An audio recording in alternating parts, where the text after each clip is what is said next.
নমস্কার বন্ধুরা। তো আজকে যাব হচ্ছে কুমারটুলি। আর তো মাত্র 30 দিনের অপেক্ষা, তারপরে মা আমাদের কাছে চলে আসবে। তো তো চলো কুমারটুলির কি অবস্থা, প্রতিমা কাজ কত দূর এগিয়েছে কি না এগিয়েছে সব তোমাদেরকে বলবো। তো চলো দেখা হচ্ছে কুমারটুলিতে গিয়ে। তো বন্ধুরা ফাইনালি তাহলে আমরা কুমারটুলিতে চলে এসেছি। তো চলো ভিতরে যাব এবারে। বন্ধুগণ, আমরা মোহনবাসী রুদ্রপালের স্টুডিওতে এসেছি। তো দেখো এখানে প্রতিমা চোখ আঁকা হয়ে গেছে।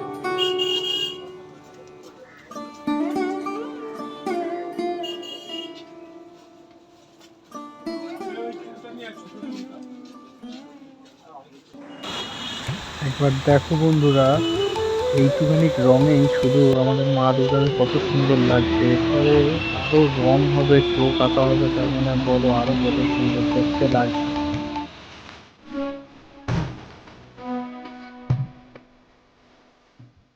দেখতে পাচ্ছ এই প্রতিমাটি পুরোই একদম রেডি, শুধু গহনা আর চুল বাদ দিয়ে পুরোটাই রেডি আছে। তুমি দেখো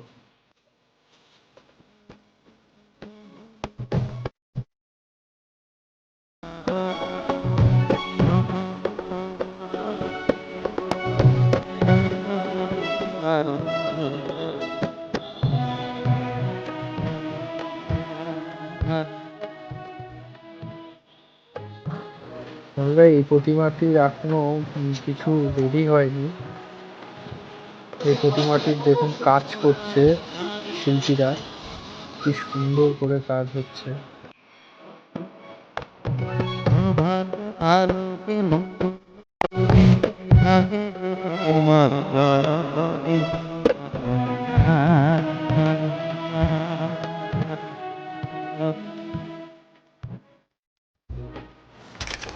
একবার দেখো এই গহনাটি নিজে হাতে তৈরি করেন এনারা। তো দেখুন এই যে গহনাটি তৈরি করছে, কি দারুণ হাতের কাজ এনাদের, তাই না?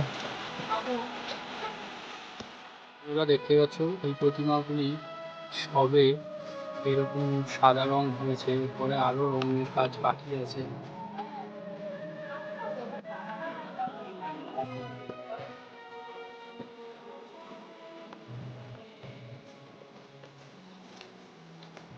এবার আমরা চলে এসেছি নারায়ণ পালের স্টুডিওতে।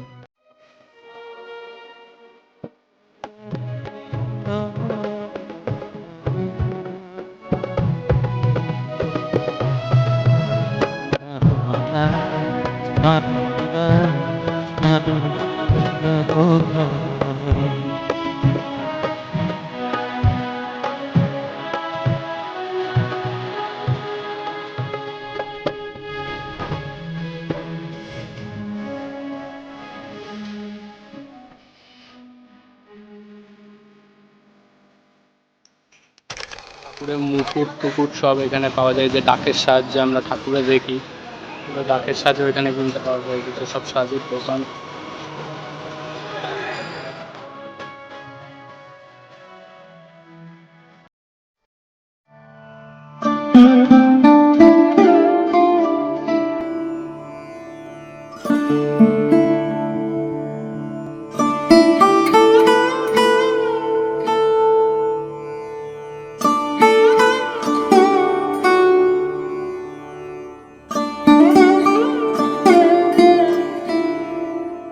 বন্ধুগণ, এই যে হচ্ছে সব ঠাকুরের যে অস্ত্র শস্ত্র সব এখানে মা দুর্গার হাতে যেগুলো থাকে সব এইখানে রয়েছে। এটা হচ্ছে দোকান, ফুল, কাপড়, যাবতীয় জিনিস এখানে পাওয়া যায় এই দোকানগুলোতে।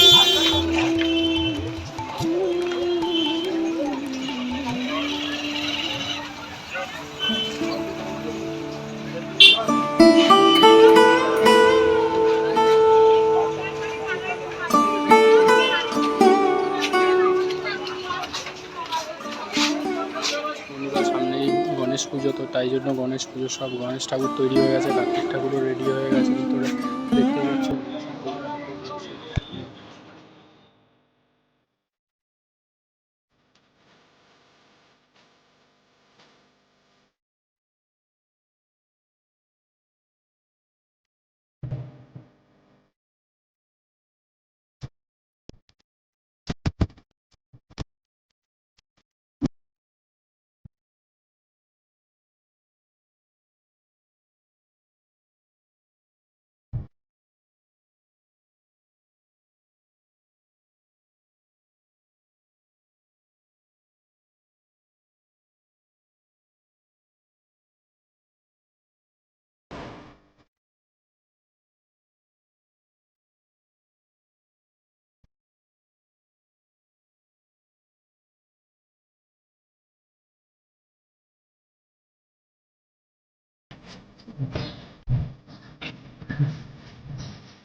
তো বন্ধুরা, আমার কুমোরটুলি ঘোরা কমপ্লিট হয়ে গেছে। তোমাদেরকে যতটা পেরেছি ততটা দেখানোর চেষ্টা করেছি, কারণ বৃষ্টি পড়ছিল এবং প্লাস্টিক ঢেকে দিয়েছিল এবং কিছু কিছু স্টুডিওতে ঢোকা বাড়ানো ছিল, সেই জন্য ঢুকতে পারিনি। কিন্তু যতটা পেরেছি তোমাদেরকে দেখানোর চেষ্টা করেছি।